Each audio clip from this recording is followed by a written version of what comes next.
Hello students, today I discussed with the chapter number 2 National Income and its aggregates. It's very important chapter according to examination. Today I discussed the basic concept of national income and its aggregate. Now we start. First, concept of national income. It is defined as the sum total of factor incomes are accruing to normal residents of a country. It is defined that अगर आपको national income को define करना है तो आपको सबसे पहले factor income की नॉलेज होनी चाहिए, ठीक है। और नॉर्मल रेजिडेंस की नॉलेज होनी चाहिए कि जो नॉर्मल रेजिडेंस है, सामान्य नागरिक है किसी देश का, नॉर्मल रेजिडेंट जो पर्सन होता है उसकी जो टोटल फैक्टर इनकम होती है उस फैक्टर इनकम को हम नेशनल इनकम बोल देते हैं। आज हम जो स्टडी करेंगे वो 2 कंसेप्ट करेंगे, नॉर्मल रेजिडेंस और नॉन नॉर्मल रेजिडेंस। फर्स्ट देखो, नॉर्मल रेजिडेंस कौन होता है। आपका एग्ज़ाम में पेपर में ये कैसे आएगा, आपको कोई भी एक कोटेशन दी गई होगी, कोई भी एक लाइन दी गई होगी, आपको बताना होगा कि वो किस देश के सामान्य नागरिक हैं और किस देश के सामान्य नागरिक नहीं है। मीन्स वो किस कंट्री के नॉर्मल रेजिडेंट्स हैं और किस कंट्री के नॉर्मल रेजिडेंट्स नहीं है। अब स्टार्ट करते हैं। देखो, रेजिडेंट्स और a normal resident is said to be a person और an institute who ordinary the reside in a country and whose center of economic interest lies in that country। Means जो normal residence होता है वो एक person हो सकता है, एक इंस्टीट्यूशन हो सकता है, ठीक है, और who ordinary resides of the country, जो कंट्री के साथ जुड़ा हुआ होता है, मतलब चाहे उसका बर्थ वहीं हुआ होता है या वो पर्सन वहाँ पर 1 ईयर से ज़्यादा स्टे कर रहा होता है।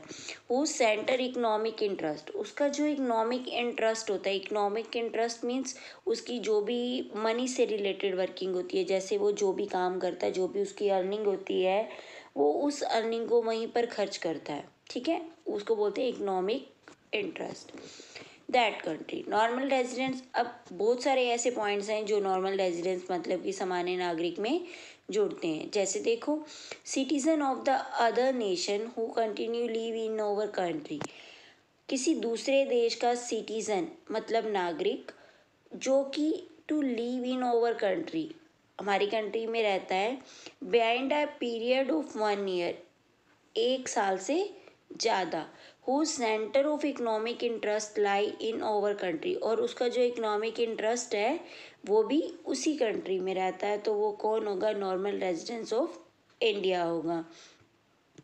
नेक्स्ट देखो, citizen of our country working in international organisation like World Bank and International Monetary fund.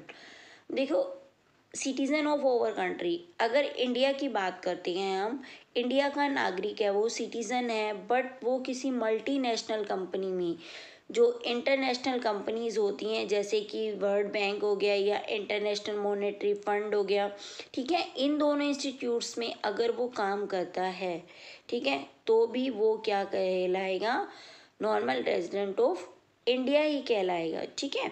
Next point देखो, citizen of our country living abroad not और पीरियड एजुकेटिंग 1 ईयर। कंट्री का जो सिटीज़न है वो किसी दूसरे देश में रहता है और 1 साल से ज़्यादा रहता है और उसका इकोनॉमिक इंटरेस्ट वहीं पर है, जबकि वो क्या करता है, lies in their home country, ठीक है, और वो अपनी होम कंट्री में भी आता जाता है, तो भी वो क्या कहलाएगा, नॉर्मल रेजिडेंट्स कहलाएगा, किसका, इंडिया का। मीन्स आप ये सोच लीजिए, जिस लाइन में कह लीजिए, जिस कोटेशन में कह लीजिए इंडिया वर्ड जुड़ा होगा, ठीक है, वो पर्सन इंडिया का ही नॉर्मल रेजिडेंट्स होगा। इस चीज़ को मैं आपको एग्जांपल से आगे भी करवा दूंगी। अब हम देखेंगे कि सिटीज़न और रेजिडेंट्स मतलब एक नागरिक और एक सामान्य नॉर्मल रेजिडेंट में क्या डिफरेंस होता है। देखो, citizen tends to a specific person, citizen नागरिक या एक स्पेसिफिक पर्सन होता है, who belongs to a country, जो कि एक कंट्री से बिलोंग करता है,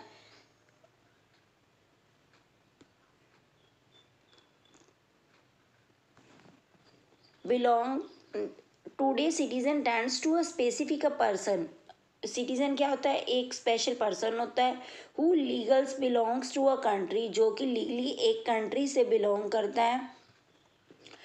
और residence is use generally for a person who is legal living और working in a particular locality, जो क्या करता है कि एक वर्किंग एरिया से वहाँ जुड़ा हुआ होता है। आप ऐसे कह सकते हो कि सिटीज़न वो पर्सन है जो इंडिया में जिसका बर्थ हुआ है, ठीक है, और उसी कंट्री से बिलोंग करता है, उसकी इकोनॉमिक इंटरेस्ट सारा वहीं है, वो तो हुआ सिटीज़न। और नॉर्मल रेजिडेंस कोई ऐसा पर्सन भी हो सकता है जो लीगली कहीं से आया हुआ हो, ठीक है, जो 1 ईयर से ज़्यादा वहाँ पर रहने वाला हो और सिर्फ ओनली वर्क के पर्पज़ से आता है, तो ऐसा पर्सन जो होता है वो नॉर्मल रेजिडेंस होता है। अब हम डिफरेंस की बात करते हैं कि दोनों में क्या डिफरेंसेस है। पहले बात करेंगे normal residence of India. Indians working in a foreign embassy in India. देखो यहाँ पर इंडिया वर्ड जुड़ा है, मैं भी आपको कह रही थी कि जिस लाइन में भी इंडिया आपका जुड़ जाएगा वो आपका नॉर्मल रेजिडेंस को शो करेगा। Indian working in a foreign embassy in India, Bharat के अंदर कोई भी फॉरेन कंपनी है उसमें अगर भारतीय इंडियन वर्क करते हैं तो वो इंडिया के नॉर्मल रेजिडेंस होंगे। और local people working in World Health Organisation, देखो वर्ल्ड हेल्थ ऑर्गेनाइजेशन एक इंटरनेशनल कंपनी है, ठीक है, जो जिसके अंदर पूरे इंटरनेशनल लेवल पर हेल्थ ऑर्गेनाइजेशन को, मेडिकल्स को देखा जाता है। अगर वो भी local people working in World Health Organisation located in India, अगर इंडिया की हेल्थ ऑर्गेनाइजेशन में लोकल पीपल काम करता है तो वो में इंडिया से रिलेटेड होगा। आप देखोगे इस लाइन में भी इंडिया वर्ड जो है वो जुड़ा हुआ है। जिस भी लाइन में आपका इंडिया वर्ड जुड़ा आ जाएगा वो आपका नॉर्मल रेजिडेंस में आएगा। Ambassador for India in the rest of the world, rest of the world मतलब जितना भी एक्स्ट्रा है अपनी कंट्री के अलावा जितनी भी कंट्रीज़ हैं उसको रेस्ट ऑफ द वर्ल्ड या फॉरेनर कंट्रीज़ बोल देते हैं। अगर उसमें कोई भी एम्बेसडर है इंडिया के लिए तो वो भी क्या होगा, नॉर्मल रेजिडेंट ऑफ इंडिया आएगा। The foreigner citizen living in India for a period more than 1 year other than those for studies medical treatment. देखो कोई भी फॉरेनर सिटीजन, कोई भी विदेशी नागरिक जो है अगर इंडिया में आकर 1 ईयर से ज़्यादा रहता है, ये ऑप्शनल होगा कि वो स्टडी पर्पस से आया है या मेडिकल ट्रीटमेंट के लिए आया है। अगर वो स्टडी पर्पस और मेडिकल ट्रीटमेंट के लिए आया है तो वो नॉर्मल रेजिडेंट नहीं होगा। बट अगर वो 1 ईयर से ज़्यादा यहाँ रह रहा है और उसका इकोनॉमिकली इंटरेस्ट है तो वो क्या होगा, नॉर्मल रेजिडेंट ऑफ इंडिया होगा। देखो इस लाइन में भी ये इंडिया वर्ड जो है आ गया, इसमें भी इंडिया वर्ड है, इसमें भी इंडिया वर्ड है और इसमें भी इंडिया वर्ड है। जिस लाइन में आपकी कोटेशन में इंडिया वर्ड आपको नज़र आ जाएगा वो वाले जो भी पॉइंट्स पूछेगा एग्जामिनर वो सारे के सारे नॉर्मल रेजिडेंट ऑफ इंडिया होंगे। अब हम नॉन नॉर्मल की बात करते हैं, नॉन रेजिडेंस की बात करते हैं। Foreigner working in Indian embassies in Canada and Japan. देखो कनाडा और जापान में इंडिया की एम्बेसीज हैं और उसके अंदर कनाडा और जापान के लोग काम करते हैं तो वो क्या होंगे, फॉरेनर होंगे, नॉन रेजिडेंट्स होंगे इंडिया के लिए। Foreigner working in the World Health Organisation located in India. अब यहाँ पर कौन काम कर रहा है, फॉरेनर। देखो वहाँ पर इंडिया वर्ड आ रहा था, यहाँ पर फॉरेनर वर्ड आएगा, ठीक है।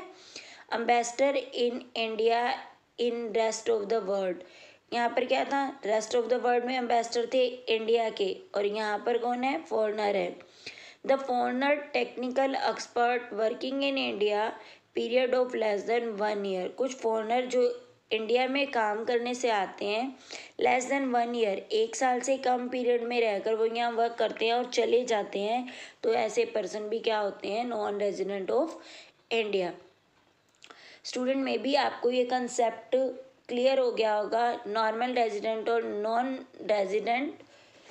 ये आपका चैप्टर का फर्स्ट कंसेप्ट है। ये वीडियो पार्ट बाय पार्ट आएगी, जिस स्टूडेंट को क्लियर हो रहा हो वो बच्चा इसको इस वीडियो को शेयर, लाइक और सब्सक्राइब ज़रूर करें ताकि उसको आने वाली वीडियोस का बेनिफिट हो सके और आपके जो मई में एग्ज़ाम है तब तक आप अपने एग्ज़ाम की प्रिपरेशन बहुत अच्छे से कर सकें। Best of luck students.